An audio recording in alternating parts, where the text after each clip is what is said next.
এক আধুনিক ক্ষেপণাস্ত্র ব্যবস্থা যা শুধু দেশ নয়, গোটা বিশ্বকে চমকে দিয়েছে। প্রতিরক্ষায় গত এক দশকে যে বৈপ্লবিক পরিবর্তন এসেছে তার সর্বশেষ নিদর্শন এই প্রকল্প। এটি শুধু একটি সামরিক প্রকল্প নয়, বরং গোটা দেশের সার্বভৌমত্ব, নিরাপত্তা এবং প্রতিরক্ষা কৌশলের বিশাল অর্জন। নতুন সিস্টেমে রয়েছে উন্নত রাডার, স্বয়ংক্রিয় লঞ্চার এবং দীর্ঘপাল্লার আঘাত হানার সক্ষমতা। প্রাথমিক তথ্যমতে এর পাল্লা প্রায় ২০০ কিলোমিটার বা তারও বেশি, যা দেশের সীমান্তে প্রবেশের আগে শত্রুপক্ষের আক্রমণ প্রতিহত করতে সক্ষম। যশোর বাংলাদেশ সেনাবাহিনী এবং বিমান বাহিনীর জন্য গুরুত্বপূর্ণ ঘাঁটি, তাই এখানে ক্ষেপণাস্ত্র মোতায়েন দক্ষিণ এবং পশ্চিমাঞ্চলকে সম্পূর্ণ সুরক্ষিত করেছে।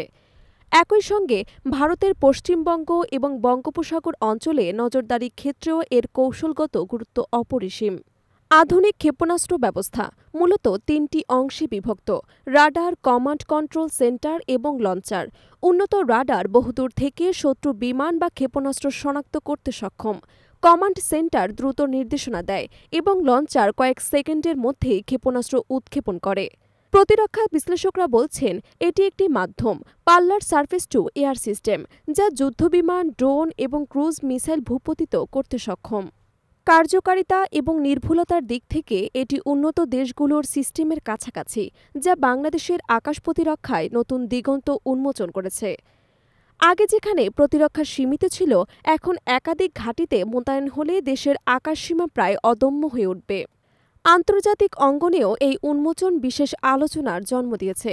ভারত এবং মিয়ানমার সহ প্রতিবেশী দেশগুলো নজর রাখছে বাংলাদেশের সক্ষমতার ওপর। ভারত ইতোমধ্যেই শক্তিশালী প্রতিরক্ষা ব্যবস্থা গড়ে তুলেছে। মিয়ানমারও সামরিক খাতে ব্যাপক বিনিয়োগ করছে।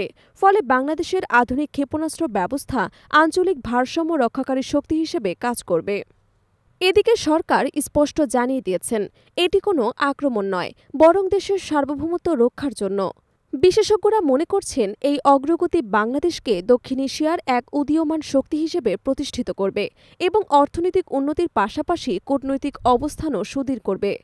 এই সিস্টেমে ব্যবহৃত সফটওয়্যার এবং কমান্ড প্রযুক্তি অত্যাধিক। কৃত্রিম বুদ্ধিমত্তা শত্রুর গতিবিধি বিশ্লেষণ করে দ্রুত সিদ্ধান্ত নিতে সহায়তা করে, ফলে মানবীয় ভুল কমে যায়। উন্মোচনের দিন যশোরের ব্যাপক উত্তেজনা দেখা যায় এবং সাধারণ মানুষও এই অর্জনে গর্ববোধ করে। সেনা এবং নৌবাহিনীর সদস্যরা আন্তর্জাতিক বিশেষজ্ঞদের সহায়তায় দীর্ঘদিন প্রশিক্ষণ নিয়েছেন, যা এই সিস্টেমকে সুসংগঠিত প্রতিরক্ষা কাঠামোর অংশে পরিণত করেছে। ভবিষ্যতে চট্টগ্রাম, কক্সবাজার, সিলেট এবং ঢাকাতেও এই ধরনের সিস্টেম মোতায়েনের পরিকল্পনা রয়েছে, যদিও সরকারের পক্ষ থেকে ব্যয়ের আনুষ্ঠানিক তথ্য প্রকাশ করা হয়নি। তবে ধারণা করা হচ্ছে এটি কয়েকশো কোটি টাকার প্রকল্প হতেই পারে। তবে বিশেষজ্ঞরা বলছেন জাতীয় নিরাপত্তার জন্য এটি বিনিয়োগ অত্যন্ত প্রয়োজনীয়। প্রযুক্তি বিশেষজ্ঞদের মতে ভবিষ্যতে এর পাল্লা ৪০০ কিলোমিটার পর্যন্ত বাড়ানো গেলে বাংলাদেশ কার্যত আঞ্চলিক শক্তিধর রাষ্ট্রে পরিণত হবে। যশোরে ক্ষেপণাস্ত্র উন্মোচনের মাধ্যমে বাংলাদেশ স্পষ্ট বার্তা দিয়েছে, সীমিত সম্পদ নিয়েও সঠিক পরিকল্পনা এবং প্রযুক্তির মাধ্যমে বৈশ্বিক প্রতিরক্ষায় একটি গুরুত্বপূর্ণ নাম হওয়া সম্ভব। সবশেষে বলা যায়, যশোরে স্থাপিত এই ক্ষেপণাস্ত্র ব্যবস্থা বাংলাদেশের সামরিক ইতিহাসে এক গেম চেঞ্জার। এটি শুধু প্রতিরক্ষা নয়, বরং জাতীয় আত্মবিশ্বাস এবং নিরাপত্তার প্রতীক। আন্তর্জাতিক মহলেও বাংলাদেশ এখন শুধু অর্থনৈতিক নয়, প্রতিরক্ষার ক্ষেত্রেও শক্তিশালী অবস্থান তৈরি করেছে।